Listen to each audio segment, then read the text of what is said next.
이제 이것을 아래로 채워주면 미리 수식이 걸려있는 문서가 만들어집니다.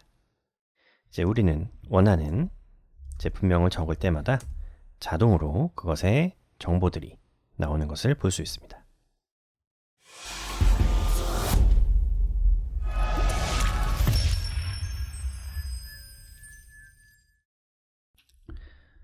오늘은 정보를 자동으로 불러오는 방법에 대해서 알아보겠습니다. 예를 들어 어떤 제품들에 대한 요청사항 같은 것을 적는 시트가 있다고 했을 때, 예를 들면 이런 거죠. 냉장고라는 제품에 대한 요청사항이 12시 이전에 배송해 주세요. 이런 식으로 들었을 때 이런 걸 정리하는 시트가 있다고 가정해 보죠. 이때 이런 어떤 작업들을 처리하기 위해서 우리가 원하는 어떤 항목에 대한 추가 정보들을 같이 기입해 놓으면 훨씬 작업에 도움이 되는 경우들이 있습니다. 예를 들어서 지금 같은 경우에는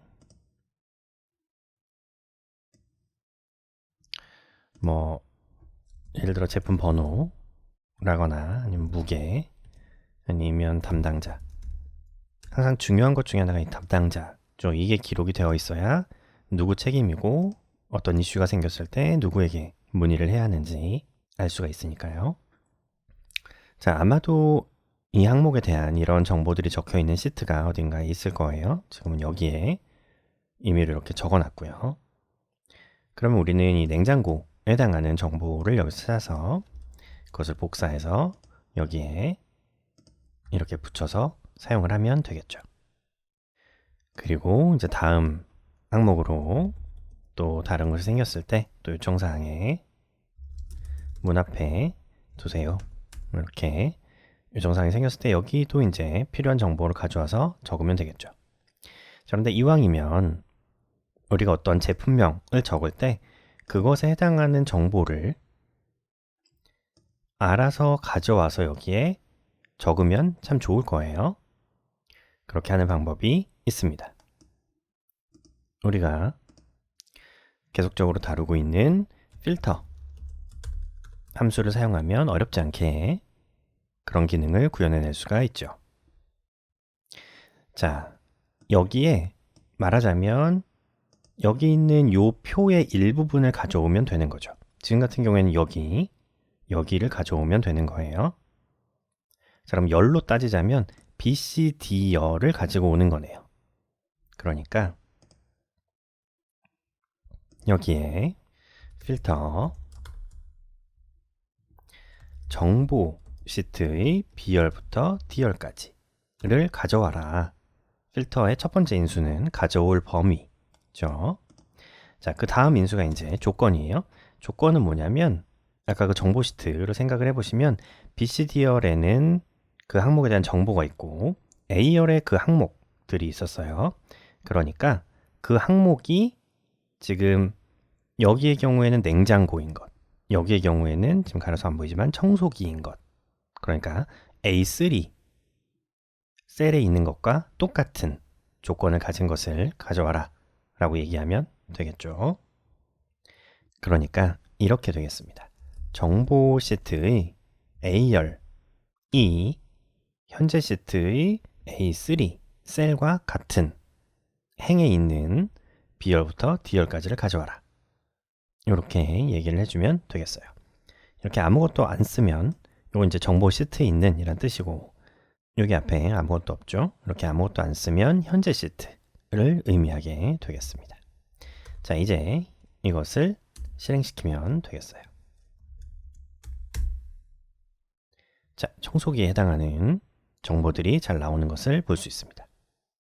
마찬가지로 다음에 컴퓨터 라고 해놓고 위에 있는 것을 그대로 컨트롤 T로 채워주기만 하면 그 정보가 그대로 나오는 것을 볼 수 있어요. 만약에 이제 여기 하나 적을 때마다 하나씩 계속 컨트롤 D로 연장시키는 것이 좀 번거롭다. 그래서 나는 미리 수식을 여기에 걸어놓고 싶다 하시는 분들은 구글 시트에서 관용구처럼 쓰는 것이 있다고 말씀을 드린 적이 있었죠. if 해놓고 옆에 것이 공백이면 너도 공백하고 그게 아닐 때만 어떤 수식을 실행해라. 이렇게 얘기하면 된다고 말씀드린 적이 있어요. 이 수식이 이제 우리가 방금 적었던 이게 되겠죠. 자, 여기에 가서 수식을 복사하고 여기에 자, 채워보겠습니다. 등호는 떼주고 그리고 A4는 여기에 수식이었으니까 A5로 바꿀게요. 자, 이렇게 하면 이제 아래로도 채울 수 있는 수식이 완성이 되었습니다. 아무것도 안 나오죠. 왜냐면 여기가 빈칸이면 너도 아무것도 하지 마라 라고 얘기를 해뒀기 때문입니다. 이제 이것을 아래로 채워주면 미리 수식이 걸려있는 문서가 만들어집니다. 이제 우리는 원하는 제품명을 적을 때마다 자동으로 그것의 정보들이 나오는 것을 볼 수 있습니다. 전통적인 엑셀에서 이런 기능들을 담당하던 것은 아무래도 가장 유명하고 많이 쓰시는 것은 이 VLOOKUP이라는 함수였을 거예요. 다른 곳으로부터 어떤 정보를 불러올 때 많이 사용하던 함수죠. 자, 이 함수 처음에는 많이 사용을 하게 되지만 조금 사용을 하다 보면 부족한 점들이 느껴집니다. 그래서 아마 그 다음에는 매치 인덱스라는 함수의 조합으로 많이들 넘어가실 거예요. 그러면 여기에서의 부족한 점을 어느 정도 보완을 할 수가 있습니다.